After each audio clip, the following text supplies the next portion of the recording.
to do with balance. Okay, now you use lots of your muscles when you're bouncing. Does anybody remember from earlier in the year when we did a couple balance things? What's a muscle group that's really important in balance? Your core, very good. Okay, and then what's one other thing that's super important is your weight. And where's your weight at? So if I'm trying to stand on this line and my weight is above the line, I'm going to have a better chance of staying on it, right? But if I fall forward and my weight gets this way, what's fixing to happen? Fall. Versatile station. These right here are called pogo balls. So it's like pogo sticks, but a pogo ball. And way back in the day, when I was a kid, these were cool, all right? And so we've got this little thing set up here for you to help you up on them if you need it. But if we're all crowded in here together, our faces are going to be right on top of each other, and that's not going to be good because I don't want you on top of each other because of COVID. So some of you can use this, and then others of you can kind of use the wall. But what you're going to do is you're going to take the pogo ball, and you're going to put one foot on it, okay? Then you're going to use, hang on. Get closer. All right, you're going to put your foot on it, and then you're going to put this foot on it like that. I will say that your shoes need to be tied. If your shoes aren't good and tied, they'll kind of fold over. All right, now if I don't kind of squeeze this ball, that when I jump, I'm just going to jump off of it, right? So you kind of squeeze it with your feet. Slack line. Okay, we've got, how many people on slack at a time? One. And you're going to go for 30 seconds. So the person that's on the star, you see we've got a star on the floor. If you're on the star, that means you're next. That also means you're the counter. You can look up at the clock and you can count those flashing dots 30 times, or you can say 1 Mississippi, 2 Mississippi. Okay? Also, the sideline right here, guys, it's not a diving board. When you're like in a swim pool and you're on a diving board, you can do a flip, right? And you land in the water. Have you ever seen anyone say, hey, I'm going to flip, and then they flip on the diving board and then land on the diving board? No, right? But a slide line though, listen, hey, a slide line though, we're not flipping off of it like a diving board. If we do a flip or something on the slide line, what are we trying to do? Trying to land on. You're trying to land on. Now, I'm not telling you to do flips, but what I am saying is, we're not flipping off of it. We're trying to stay on it. Okay, next station is these are stability balls. Listen, what we're not, everybody look at me. We are not dribbling these. We're not doing this. We're not sitting on and doing this. That's not what we're doing. These are stability balls, not crazy acting balls. So, when you sit on the stability ball, this is what you can try to do. There's a couple things. You can sit on it and kind of lean back and try to kind of balance without touching anything. See how long you can do that? That's one way you can do. Another thing you can do is put your knees on it, like sitting up like she is right there, but on the stability ball and try to stay up. Okay. Another thing you can do, Carson, come lay on your back for me. Yeah, I like to. Lay on your back with your feet right here. All right. I bet I can balance like this on one of those. You might do it. All right. Because I sit like that every day. So Carson's going to put his feet right there at the end. Put your head down. All right, now Carson, I want you to try to press down with your heels and lift your hind hip off the floor. Oh, is that tricky? Oh, that's tricky. I can do that. All right, so that's something that you can do if you're having to balance. All right, and another thing, I need to stop. Listen, another thing you can do is you can flip over and put your toes on it and try to do a push-up.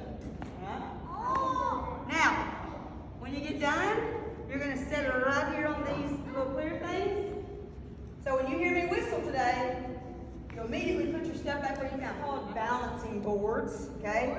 And these balancing boards are kind of like the stability balls in that there's a couple of different things you can do. You can try to stand on them. Try to see if you can balance on them, okay? Another thing you can do, if you notice they got handles, so we can grab hold of them and we can try to do a push-up, okay? You can sit on with your knees. You can try to sit on with your hiney. These you can stand on these with your feet, that's okay. The stability ball though, would we ever try to stand on that with our feet? No. Things real quick. This ripstick has a front and a back. And if to figure it out, if this line kept on going, this would be a point, an arrow, wouldn't it? It'd be a pointy thing, right? Like a pointy deal. Looks like a pointy with somebody cutting it off. That's the front of it. And then the back of it has two little, and it's wider back here, so it looks kind of like a wing. Okay? Now, all right, the biggest thing about a ripstick is this. Everybody knows where your belly button is, right? Yeah. Because who wants to fall on a ripstick? Anybody? Nobody. So to help yourself stay from falling on the ripstick is this. Your belly button has to stay in the center of this. A lot of people get on these ripsticks that don't know what they're doing, and they'll start doing this. Well, look, I'm going to slow that down. Watch what happens. Watch my belly button. When I do this, where's my belly button? Is it in the middle anymore? No. Not in the middle, and all my weight is where? Over here. On one leg. So really, that was me putting my weight all on this one wheel. What's fixing to happen? That board's fixing to slide that way, and I'm going to fall down, and I'm probably going to get hurt. All because I moved my belly button from the middle. So instead of doing this, we don't do that. We do this. Watch. I'm going to keep my belly in the middle, and I'm going to turn like this. See how my belly is in the middle? So everybody put your hands like this. So we're going to pretend like your fingers, at the end of your fingers are your toes, and this part right here is your heel. So on a ripstick, when you're riding a ripstick, if I push down with these toes here, then I have to do something opposite. So the opposite hand, I have to go opposite. So I push down my heel. And then I switch, push down with these toes, down with these heels. So watch what happens when you do that. All right, when I push down, watch what happens. When I push down, it makes it turn that way. And then when I want it to turn back this way, I push down here. You see how that does? So you make the ripstick turn with your weight. So the first thing you need to do when you're figuring out how to ride a ripstick, we've got these bleachers here for you so that you don't fall. You got to figure out which foot you like first in front.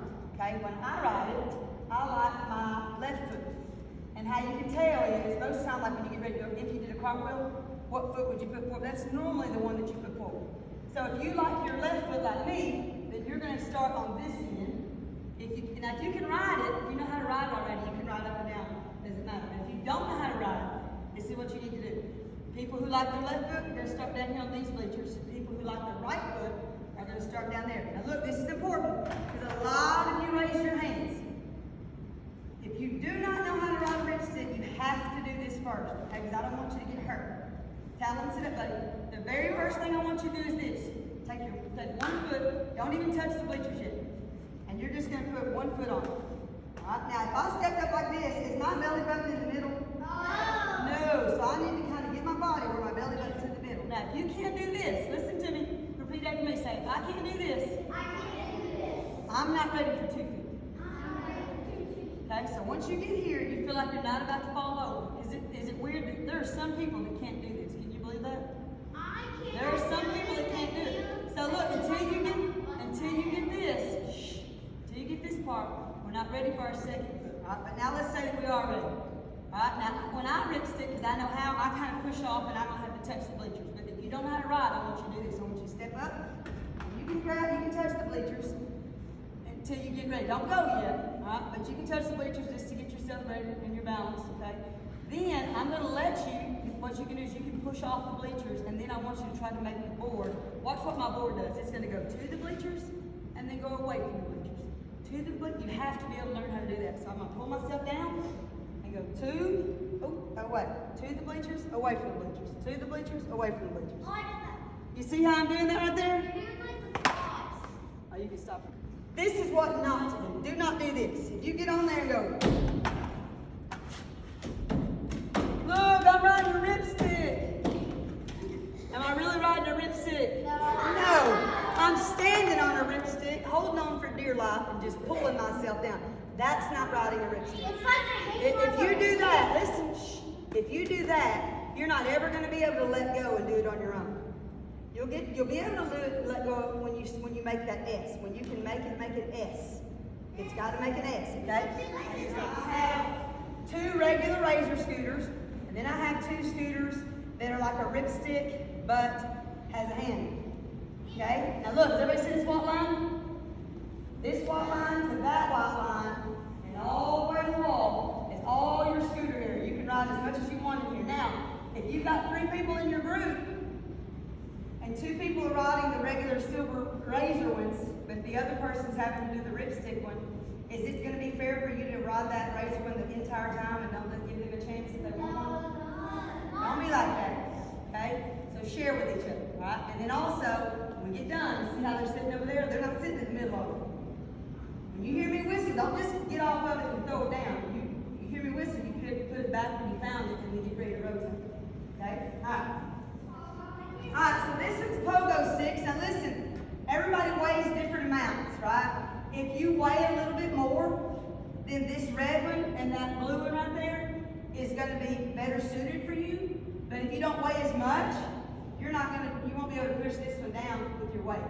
Okay, so lighter ones are kind of here. This one's one that can handle a little bit more weight. Okay, now, how many of you have ever seen anybody like kickstart one of those four-wheelers or a motorcycle? Anybody ever seen that? They start like this. Now look, a lot of little kindergartners and first graders, they try to get on these and then they try to stand like they're going to balance on it. You're not going to do that on a pogo stick. Kind of like how that person kicks that motorcycle starting. You got to jump. Push it in. Okay? Then maybe jump twice and then get off of it. But look, again, think about my weight. If my weight's leaned over like this, what's going to happen? You got to keep your stomach tight. Keep this thing close to you. Try to keep your head up. But you got to jump. Don't try to balance on it first, because you're not going to be able to balance on a stick. You got to jump. Got it? And then listen, don't do this. Because if we lean them against the wall, what's going to happen? They're going to fall, right? And these are expensive. So when we get done, just don't throw them down. Lay them down without making a lot of noise. Also, if I'm not on it, I don't want you doing this. If I'm not on it, don't do that. That's just adding wear and tear that we don't need. Right? If you're jumping, jump away if you're on it. But I don't want you just banging and just banging. Okay? My last section is rib sticks. They're small. I got two small ones and a big one. I'm working on getting another one, but for right now, it's that one. But it's the same stuff that we did over there, except for the small ones. And we have these mats here for you. That way you can go up and down the mats. Okay? To the mat, away from the mat. To the wet mat, away from the mat. Okay? Everybody got that? Yeah. Everything that we're doing has to do with what? Balance. And listen, as long as you do this stuff correctly and you use the bleachers and the mat, if you're not good at riding a ripstick and stuff, I'll do that. If you're not ready to put 2 feet on a ripstick, you do not need to get away from the bleachers and away from the mat. You understand me? Yes, ma'am. That's why we have that stuff there. There's no shame in using the bleachers if you need it, okay? Because we don't want you to get hurt. There's no shame in using those mats if you need it. There's no shame in leaning over it if you need it. Just don't do something that you're just going to get hurt because you're trying to be brave when you shouldn't do. Okay? Has everybody got it? Got it.